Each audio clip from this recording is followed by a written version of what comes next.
Hi, in this Synth Secrets, we're going to go back to 2019 and make a bassline sound in the style of Anna's Forever Ravers, a standout techno smash from that summer.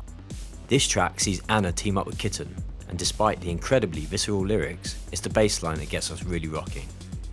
We've dropped a link to the original tune below, but for now, here's the taste of what we're creating today.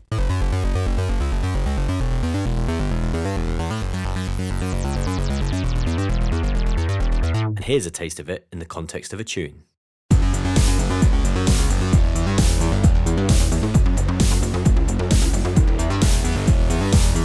Before we start, please note we're going to be using only Ableton native plugins to recreate this sound.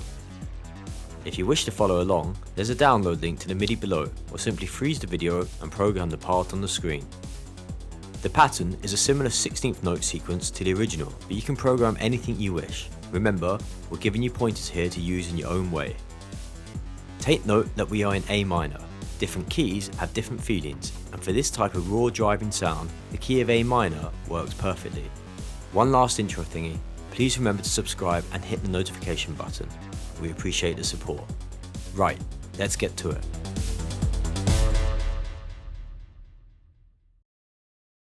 Duplicate the MIDI pattern so it plays for 4 bars. With our MIDI in place, load up Live's Wavetable instrument on an empty MIDI channel. Set the project tempo to 132 BPM.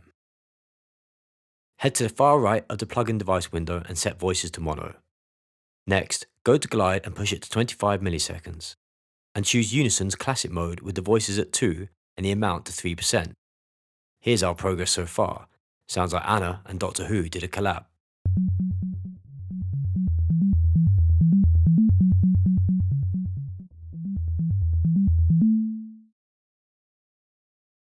Next, don't wait, oscillate.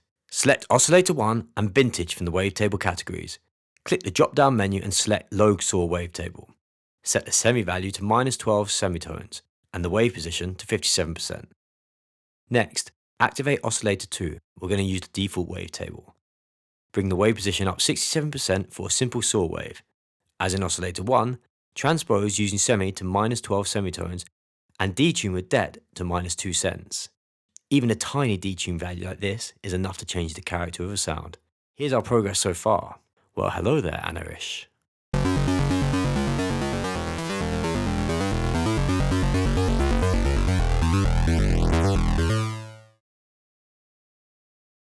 Hopefully, by now we've earned your sub. If not, maybe if we add a sub, you'll sub the channel?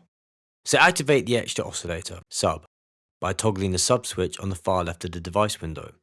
Once activated, reduce the gain down to -7.5 decibels and increase the tone to somewhere around 85%. Increasing tone will boost our harmonics. Lastly, drop a whole octave by setting octave to -1. Here's our progress so far.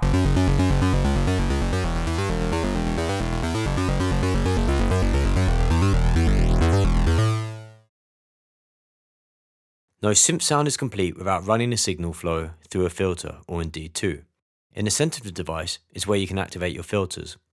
Begin with the low pass filter, and from the filter circuit drop down menu, choose MS2. This filter setting is modelled on the legendary Korg MS20. Set the filter slope to 24 decibels.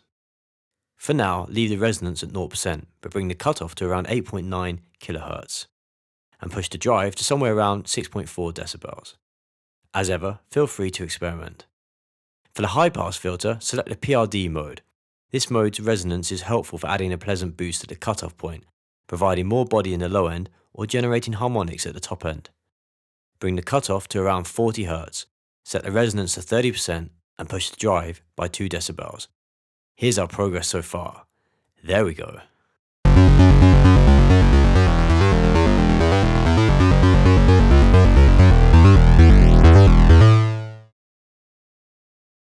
Moving along right on the device window, select the Matrix tab in the device title bar. This opens the modulation matrix.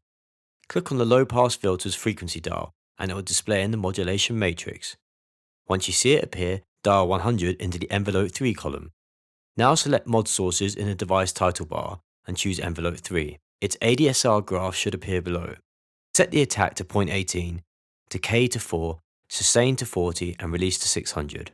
The attack time is very short so that the filter opens almost as soon as a note is played. The decay is long to ensure that the filter stays open until the next note is played. Now that we have our low pass filter opening and closing with every note, set its cutoff to 20 Hz so you can hear this better. Here's our progress so far.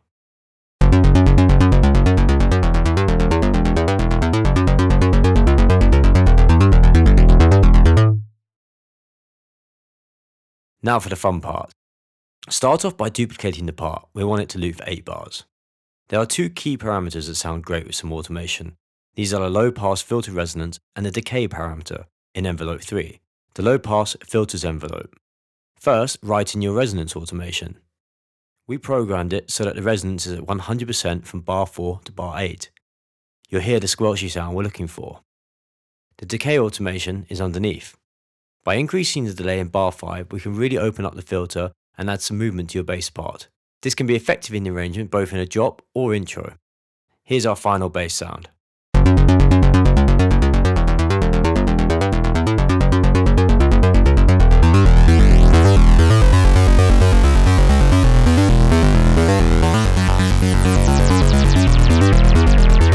And here's the final sound in the context of a track.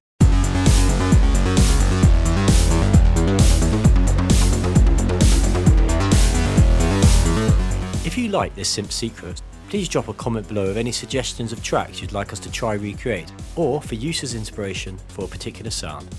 Thanks for watching and see you next time.